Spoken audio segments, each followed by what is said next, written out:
And see, America's dissonance is we have a country that has prided itself on democracy, on send us your poor, your tired, your huddled masses yearning to breathe free, one nation under God. And all of those great, wonderful pronouncements would be great if at the same time you weren't enslaving Right. African people and committing genocide against indigenous people. Right. How do you reconcile that conflict? And again, here's the thing that's so deep. They say, well, it's so upsetting and troubling. We can't teach African American history. We can't. Well, it's history. Right. Okay, first of all, but Right. we can't teach it. It's going to upset the little children. They're going to feel guilty. They're going to be cowering in the corners. Well, my niece recently, this is very recently, that the last year or so, her job was to go around the state of Oregon, and share history. And she shared the history of Thomas Jefferson, oh boy, and Phyllis Wheatley, and then she would give them these questions afterwards. And one of the things that Thomas Jefferson said was that black people weren't smart and could not be creative. They could not produce art. Right. Right. These are the things that he said, and in my presentations, of course, I show things that really contradict that whole idea. But she asks her students, these are sixth grade, predominantly white students, she asks them, why do you think Thomas Jefferson might have said that black people weren't smart and couldn't be creative? And one of the kids said, well, when you objectify people, it's easy to look at them as lesser than you. Another one said, because if people thought that black people were smart and black people were creative, then they wouldn't want to make them slaves. Right. And then that would lose him a lot of money, right? Another one said, well, he's racist. The other one said, over and over again, I said, do these sound like children cowering in a corner, Right. afraid? No, they're clear. And they're not going to adopt those perspectives of their parents. That's why they don't want it taught. What's the problem? They can't, Rosa Parks, Martin Luther King, all of it. And so when you think of that, if we're eliminating Rosa Parks, Come on. you think I'm going to let you talk about American chattel slavery?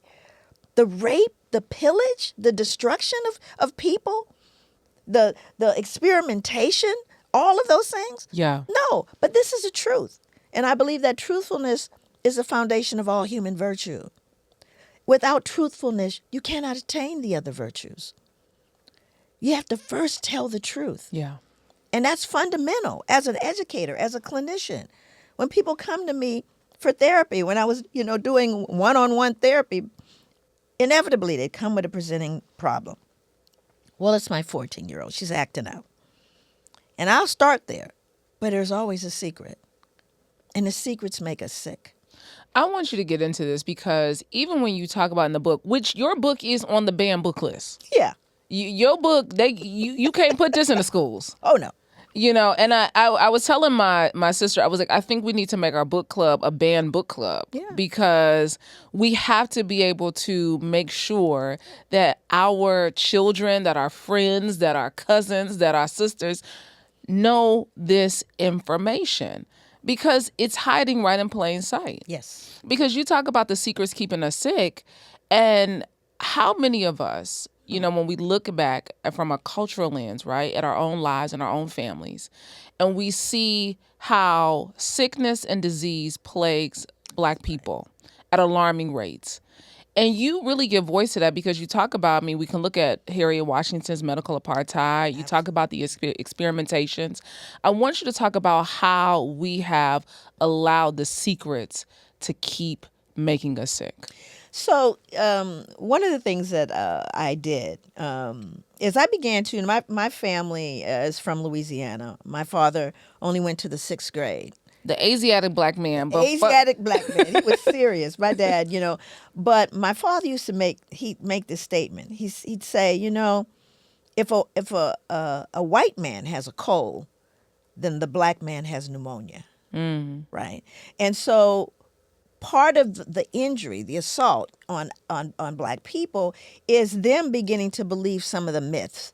The other thing is to understand because inevitably someone always asks me, they go, well, how do I understand? How do you connect slavery with contemporary African American behavior? I said, how can you not? How can you not? How can you not? 339 years of trauma and survival and adaptation.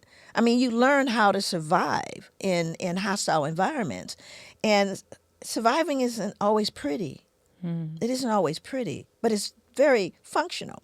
So I have to give examples of how that shows up. So one of the things I do in my audience is I'll say, well, if I shoot this person that's on the front row, is everyone in agreement that they're traumatized? Yes. And everyone goes, yeah, I think we can go with that. Yeah. Right. I said, all right. So now the person that's seated next to the person that's shot, they too are traumatized because they saw it. Someone in the hall hears the shot, later finds out who it is, they're traumatized. They call the person who's been shot, they call their family that are in Oklahoma and tell them what's happened, they're traumatized. Now, at the same time, you may have someone that's just maybe one aisle away that saw the whole thing. They're interviewed, well, what happened? Oh, it was awful. You know, there was blood everywhere and it was so sad. When's lunch? Not traumatized. So everyone's not traumatized by a traumatic event because we have a differential response to stressors as human beings. But when we talk about slavery, we're not talking about a single stressor. We're talking about lifetimes of stress and trauma. Lifetimes. It is not plausible that you can escape that with no injury. Right. Now, we are all familiar with post-traumatic stress disorder, right? And what happens to people. Exaggerated startle response, right?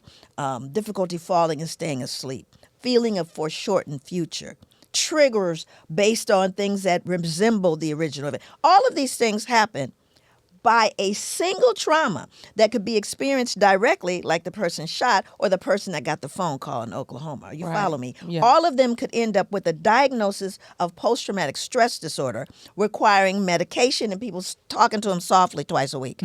Right? You weren't even there. Right. So what do you think happens when you have been there and you have been borne the brunt of that? Right? And then people go, well, then didn't y'all get free? Oh, yes. So now let's do the math. 339 years of trauma. Get any help with that? When, and again, this is difficult to hear, but when someone decides that your 8-year-old, they're going to pass around to the evening men because that's their proclivity. Or they take your wife or your friend, or they sell your baby from your arms. Did we get any help for that?